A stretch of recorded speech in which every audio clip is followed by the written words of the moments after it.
Many IELTS students have difficulty getting a high band score in IELTS speaking because they don't know how to show the examiner that their English is advanced.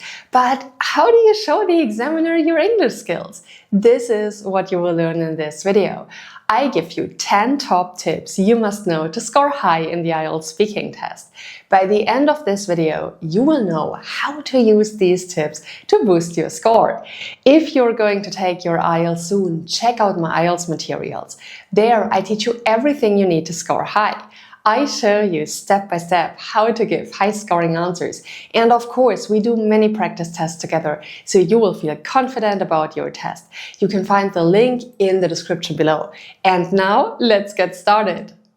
The first tip on the list is expand your answers. If you give one word or very short answers, you make it much harder for the IELTS examiner to evaluate your level. The IELTS speaking test is designed to measure how well you communicate ideas, not only your understanding of the questions. If you expand your answers, you can show off the vocabulary and grammar you know. You can extend your answer by adding details, reasons, and examples. For instance, have a look at these two answers to the question. Do you like traveling? Yes, I do. I have visited 10 different countries. It was a fun experience. Yes, I love traveling because it gives me a chance to explore different cultures and try new foods. Last summer, I visited Japan and I was fascinated by the unique blend of tradition and modernity. The temples in Kyoto were breathtaking, and I also enjoyed trying sushi at a local restaurant. Notice that in the second answer, I give a clear reason as to why I like traveling. It gives me a chance to explore different cultures and try new foods. I also give a specific example of a place I traveled to and what I did there. Last summer, I visited Japan. I also enjoyed trying sushi at a local restaurant. Tip number 2 is use paraphrasing. If you repeat the examiner's question using the exact same words, you don't demonstrate your range of vocabulary. Paraphrasing is a great band score booster in the lexical resource area, which refers to your ability to accurately use a wide range of vocabulary. Let's take a look at an example that repeats the words from the question. What do you do in your free time? In my free time, I like to read books. Let's have a look at a better answer, where the candidate has rephrased some words from the examiner's question. Whenever I have some spare time, I enjoy getting lost in a good book. Reading helps me relax and expand my knowledge at the same time. Practice synonyms and different sentence structures to paraphrase naturally. Knowing groups of words in the same word family can also help with paraphrasing, because you can then use a different form of the word to express your idea. Let's see an example of that. What do you do to help the environment? I've been trying to increase my environmental awareness over the past few months. Some environmentally friendly behaviors I engage in are recycling waste, refusing to buy plastic containers, and buying second-hand items. Here you can see that the candidate used the words environmental and environmentally instead of the noun environment from the question. This demonstrates good knowledge of different forms of words within word families and will boost your band score significantly. Tip number 3 is extremely important. Talk about the past, present, and future. Why? Because this allows you to use a variety of tenses, which shows a wide grammatical range. This is a great way to boost your score. Not all questions allow for this, but many questions in IELTS Speaking Part 3 are more open and require more detail. So this allows you to expand on your answer and talk about the topic in the past, present, and future. You can use past tenses to talk about past experiences, present tenses to describe your current situation or opinion, and future tenses to predict what might happen or what you plan to do. Let's see that in action. Do you enjoy traveling? When I was younger, I didn't travel much because my family preferred staying home. But I remember going on a road trip once, and it was really exciting. Now I absolutely love traveling. I try to visit at least one new country every year because I enjoy exploring different cultures and trying new foods. In the future, I hope to travel even more. My dream is to visit Japan and experience the cherry blossom season. Hopefully, I'll get the chance to go in the next few years. Can you see the 3 time references in the answer? This is amazing because it allows you to show your excellent knowledge of different tenses in English. By the way, if you want more IELTS speaking videos, click the like button and write yes in the comments. If you want something else, tell me your video wish in the comments so I know what you want to see on this channel. Now, let's take a look at 7 more tips you can use to get a high IELTS speaking score. The next tip on the list is don't memorize answers.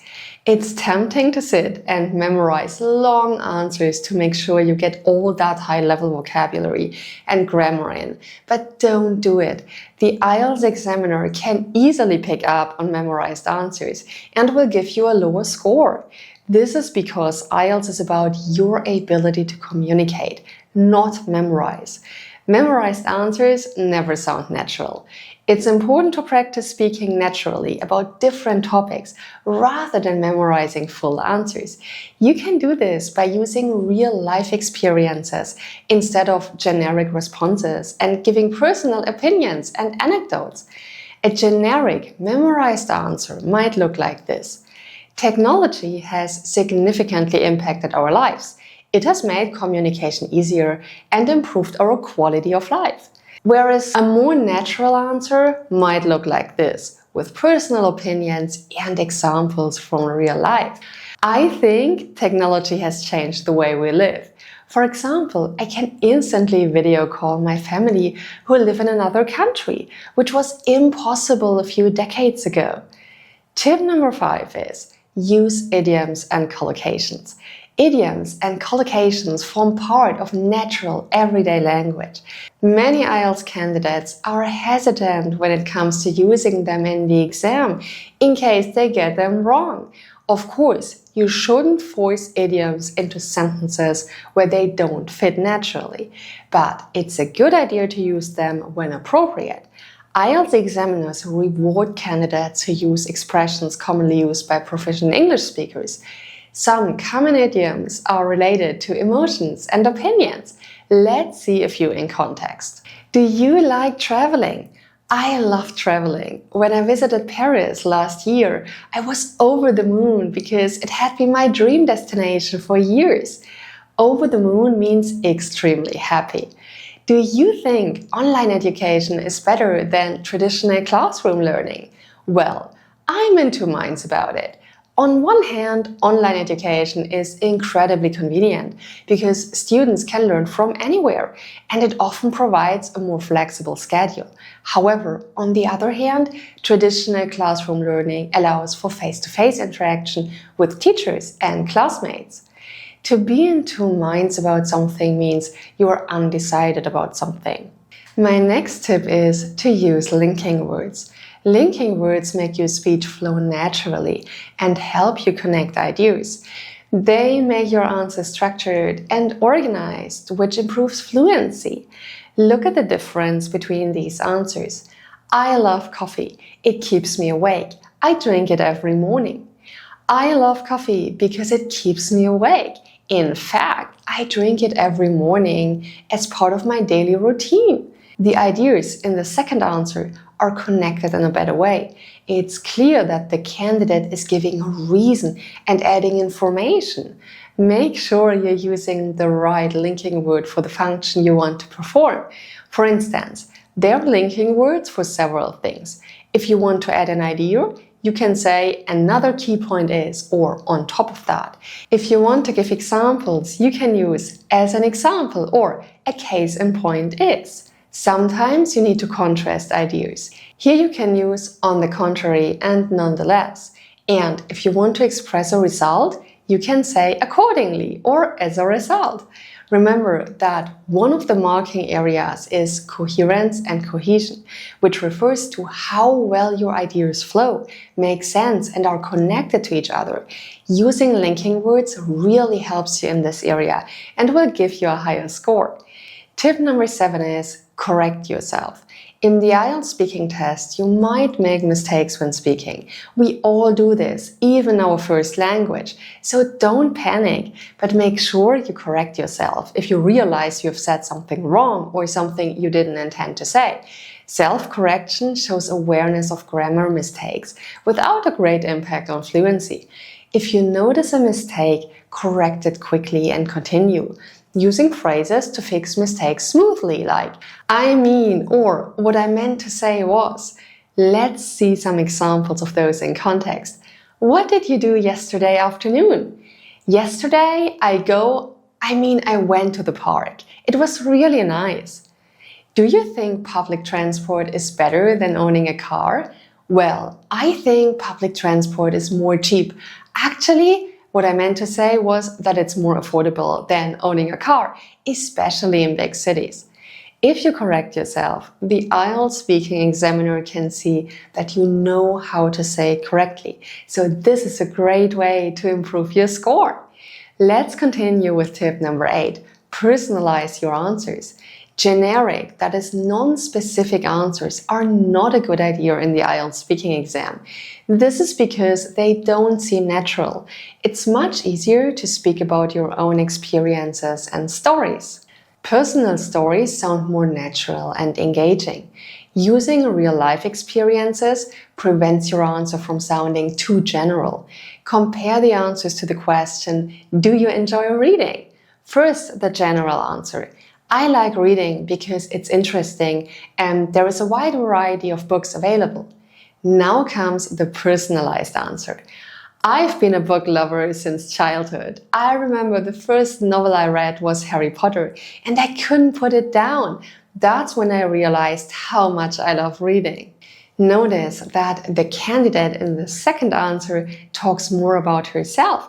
She refers to her childhood habits. I've been a book lover since childhood, and gives a specific example of a book she has read and enjoyed. The first novel I read was Harry Potter, and I couldn't put it down. Tip number 9 is develop opinions on common IELTS topics. IELTS speaking questions often repeat common topics like education, the environment, and technology. Knowing your opinions on these topics helps you answer confidently and reduces the likelihood of the dreaded I don't know. You can do this by listing common IELTS topics and thinking about positives and negatives of each. Aim to have at least one personal opinion on each topic. If a topic or question comes up in the exam that you don't really know about or simply don't have an opinion on, think about what you might have heard about that topic before and state that as your opinion. It's also okay to say that you don't know about a topic, as long as you follow it up with some other thoughts or speculation.